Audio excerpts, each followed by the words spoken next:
Well, hello again. You just landed on the YouTube channel of your asset protection pastor. And in today's video, as succinctly as possible, I am going to describe the major roles of the parties involved in a revocable living trust. Shall we? Number one is the trustee. The trustee is the person or people who actually purchase the revocable living trust. So if you're married, then the two of you and your spouse, will be the trustee. If you are not married and you purchase the trust, then you individually will be the trustee. If you pass away, and if one of the spouses pass away, then the surviving spouse then is still the trustee, except the part on the deceased spouse, that part of the trust now becomes irrevocable. Remember, I told you in the beginning that you purchased a revocable living trust. But once the person or people who are parties in that trust become unalived or deceased, then the person who's next in line will become the trustee or the successor trustee. In the case that you are married, then it'll be your spouse will be the trustee. Then when that second spouse passes away, then you have a relative or an organization or a charity or a bank or an attorney, whomever you choose to be the successor, that will be the person that will carry out the wishes of the survivor, of the lateral deceased spouse. In the event, let's say that both spouses are in a car accident, and then in that accident, both spouses do not survive, then you'll go right into the successor trustee, which could be an attorney, a bank, a family member, a friend, a church organization. It could be a charity, whatever you want it to be, whoever you choose to be, as long as they are over the age of 18. So the successor trustee, the responsibility of the successor trustee is to carry out all of your wishes, right? Now, that's after you're gone. So now you have the healthcare durable power of attorney. The healthcare durable power of attorney is the person that speaks to your health care. So let's say you're still alive, but you're incapacitated. Meaning, if you're incapacitated, you're in a coma or in a comatose status. You're in a coma. You can't speak on your own behalf for your medical and health treatment. And this is a tricky one. You have to be careful with this one, because a person who is your durable healthcare power of attorney can pull the plug, so to speak. They can pull the plug. In other words, they can terminate any artificial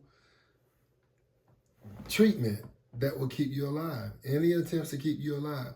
And you do not have to be terminal for that to happen. You've given that person control over your life, okay? You've given them control over your life. So choose wisely. Don't choose someone, let's say a family member, and you're always beefing with them because they may just do it out of spite. Or let's say you have a child and you know that child is maybe a drug user, right? Or that child is irresponsible. Or you and that child have had a fallout and you forgot to get it changed. And that child wants to get revenge, the child can do it. As long as he's 18 years of age or older, they can terminate all artificial attempts to save your life. Okay? All right. Now, the next one is your financial durable power of attorney. Now, the durable power of attorney for your finances, this person writes checks, buys or sells stocks, moves money around, anything dealing with what's not already in your trust, okay? they can do that. So they can handle your money. So again, be very, very meticulous about whom you choose to handle your money. Now, in a durable power of attorney, as well as the durable power of attorney for healthcare and for financial care, is that, let's say you're incapacitated and you're in a coma for 3 months. Once you wake up and you become healthy again and you can make those decisions, then that power goes right back to you. And you don't have to change anything. You just go right back to doing, it goes right back in your hand. You now back handling your business. And hopefully that is the case. And hopefully you'll find things well like you left them. And then the final one, power of attorney, will be your guardian. This person takes guardianship over any minor aged children. And what I mean minor aged children is that children who have not reached the age of majority are not 18 years or older. Okay? And also, if you have a child that is special needs, then that guardian will take guardianship of that child as well. But the guardian comes in only after you pass away. So keep that in mind. All right. So I try to be as briefly as possible, but sometimes these things come with a bunch of legalese, and it's far more in depth than what I explained. But that is basically the nuts and bolts of it and how each of those work. So when you're choosing those people, make sure you're thinking about whom you trust, who respects you, and who's likely to carry out your desires, and who's handling business on their own, and also who has some sense of awareness about money and things of that nature and healthcare. All right? All right, that's my time. I thank you for yours. I look forward to sharing with you on the next video.